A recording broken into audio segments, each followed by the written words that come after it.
ধেমাজি জিলাত আহ্বায়ক সমিতি গঠন সভা দেওবাৰে ধেমাজিত ৰাইজৰ দলৰ আহ্বায়ক সমিতি গঠন কৰা হয়। এই অনুষ্ঠানত অংশগ্ৰহণ কৰে 500ৰো অধিক লোকে।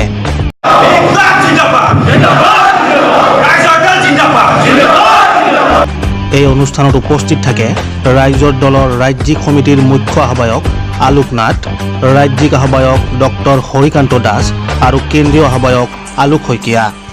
লগতে বহুতো দল সংগঠনেও অংশগ্ৰহণ কৰে। লগতে উপস্থিত থাকে জোনাই সমষ্টিৰ প্ৰাক্তন বিধায়ক ফণীধৰ টায়েং।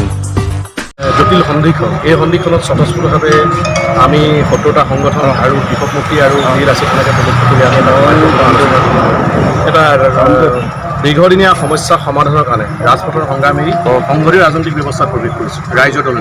প্ৰথম কথা হ'ল আমি 2021 নিৰ্বাচন আছে, যিহেতু সংঘৰীয় ৰাজনীতিত প্ৰৱেশ কৰিছোঁ, আমি ৰাজনৈতিকভাৱে আমাৰ খিলঞ্জীয়া মানুহৰ হাতলৈ আমি অধিকাৰটো হস্তগত কৰাৰ এটা প্ৰক্ৰিয়া আৰম্ভ কৰিছোঁ। এতিয়া আজি আপোনালোকে ধেমাজি জিলাত দেখিছে, মই শিৱসাগৰৰ পৰা আহিছোঁ।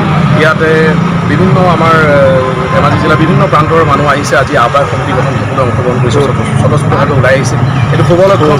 আৰু আমি জয়ী হোৱা কথাটো সেইটো ৰাইজে বিবেচনা কৰে। আমাৰ কিছুমান নিৰ্দিষ্ট কাৰ্যসূচী আছে। ৰাইজৰ দলে এটা দীৰ্ঘম্যাদী প্ৰকল্প লৈ আমি ৰাইজৰ মাজলৈ ওলাই আহিছোঁ। খিলঞ্জীয়া আমিতো কৈ আছোঁ যে এখন শক্তিশালী আৰু সমৃদ্ধিশালী অসম গঢ়াৰ আমাৰ প্ৰতিশ্ৰুতি। এতিয়া আপোনালোকে দেখিছে যে অসমৰ উন্নয়নৰ নামত সকলো শূন্য, গোটেই দেশৰ সম্পদ বিক্ৰী কৰি খতম কৰি দিছে। আমাৰ যি মানৱ সম্পদ বাহিৰলৈ গতি কৰিছে। অসম ৰাজ্য এৰি মানৱ সম্পদ আজি বাহিৰত গুচি গৈছে।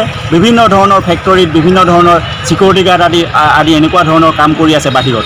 এই মানৱ সম্পদবিলাক আমি ঘূৰাই আনা, আমি এই মানৱ সম্পদবিলাক ঘূৰাই আনি অসমত কল কাৰখানা উদ্যোগ স্থাপন কৰি এই মানৱ সম্পদবিলাকৰ জৰিয়তে আমি অসমখনক এখন প্ৰগতিশীল আৰু শক্তিশালী সমৃদ্ধিশালী অসম বনাব বিচাৰোঁ। আমি এই অসমখনক এতিয়া আপোনালোকে দেখিছে, খেতিৰ কাৰণে আমাৰ কৃষকে বতৰলৈ বাট চাব লাগে। এক বছৰত এবাৰ খেতি কৰিয়ে আমাৰ মিচিং ভাইসকল, আমাৰ দেউৰী ভাইসকল, আমাৰ বড়ো ভাইসকল এতিয়া এবছৰত এবাৰ খেতি কৰোঁতেই তেওঁলোক ইমান ধনী।